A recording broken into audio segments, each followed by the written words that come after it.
All right, guys, Darren from FBA Elite, and welcome back to another video. So if you are looking to start selling on Amazon, you're an Amazon FBA beginner and you're doing lots of research about the best types of products to sell on Amazon, this video will hopefully give you something to be aware of that nearly cost me £250,000. And I'm not over exaggerating. This is a mistake that I made in the early days. Thankfully, I was able to overcome it, as you can see through this sales graph here. But I just want to show you what happened to me so you guys can avoid the same mistake.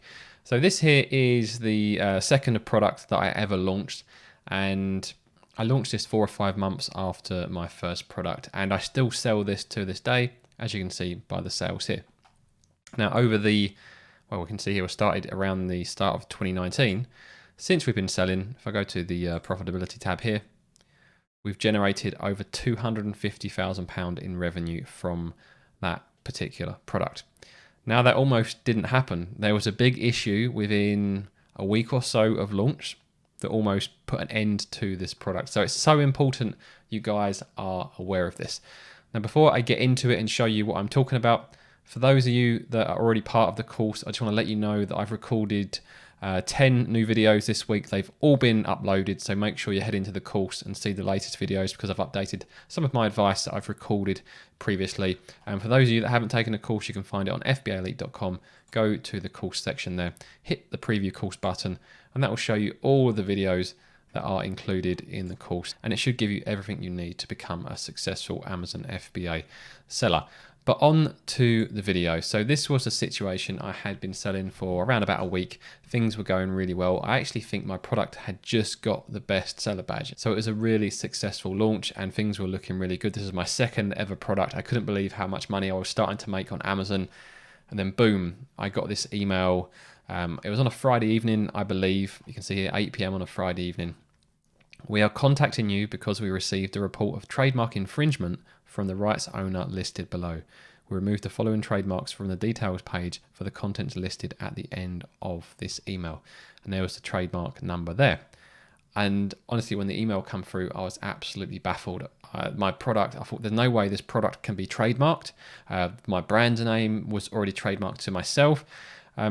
So I was really lost. I was like, well, how possibly could my product have infringed a trademark? So scroll down further, there were still no details. They provided a long list of all of the other ASINs that had been suspended at the same time, many of which had absolutely no relevance to the product that I was selling. So even by looking at the other ASINs that had been part of this complaint, I still was no clearer as to why my product had been suspended.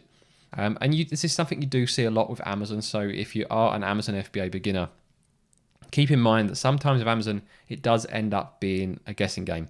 They pretty much are judge and jury. But what happens is Amazon will tell you you've done something wrong. They won't tell you what you've done wrong completely. You're guessing. And then they won't let you back in until you confess to having done something wrong, even though you're not sure what you've done wrong. And you've also got to tell them how you will prevent yourself from doing wrong in future, despite the fact you don't know what you've done wrong already. Anyway, so thankfully, the one thing on this email that helped put me in the right direction was the email address of the person that submitted the complaint, or the company that submitted the complaint. So you can see here, Velcro. So I looked into this a bit further, and have a number of different trademarks, and Velcro is one of them. I did not know that Velcro was a trademark term. So because I'd used Velcro in my listing in the description to describe one part of my listing, they suspended my product despite the fact the actual product really was nothing to do with Velcro. It's just one of the parts on there. So I was unaware that Velcro was a trademark term. I should have been aware. I should have done the research first. But this is something that catches a lot of people out. And it's not just Velcro. This applies to many, many keywords and search terms that you wouldn't think would be trademark protected. Now, not all of these are trademark protected. So there'll be other companies, like for example with Velcro, that don't necessarily enforce those, but do enforce Velcro, so my listing got suspended.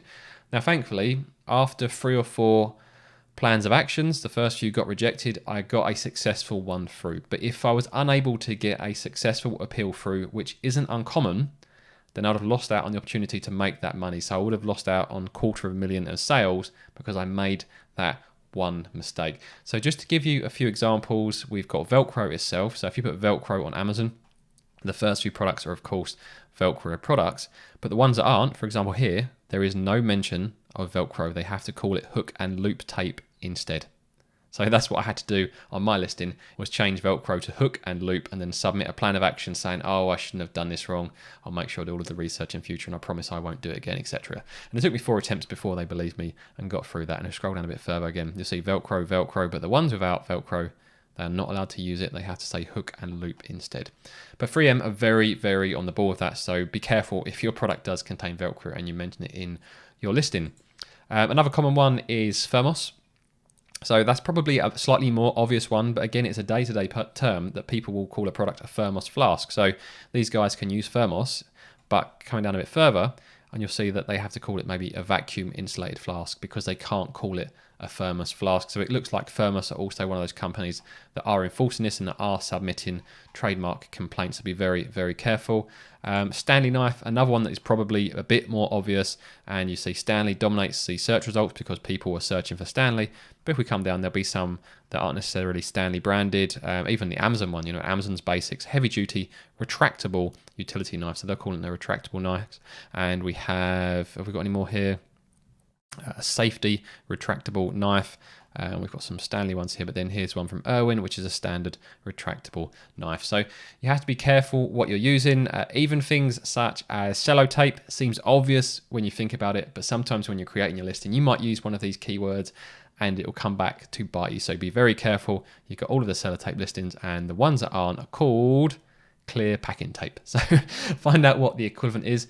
Another one which isn't enforced is bubble wrap. So bubble wrap is actually a trademark term, but it doesn't appear that they are enforcing that. But some people are calling it bubble cushioning wrap. So maybe some people have received trademark complaints, and there are things such as frisbees.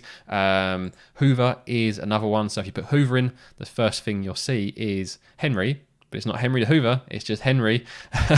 There's the first actual Hoover one there. So always keep that in mind when you're looking for products to sell, that when you come to create your product listing, that you do not include any terms that could potentially be infringing an existing trademark, because if you get suspended and you can't overcome it, you could miss out on a huge opportunity to make decent money on Amazon.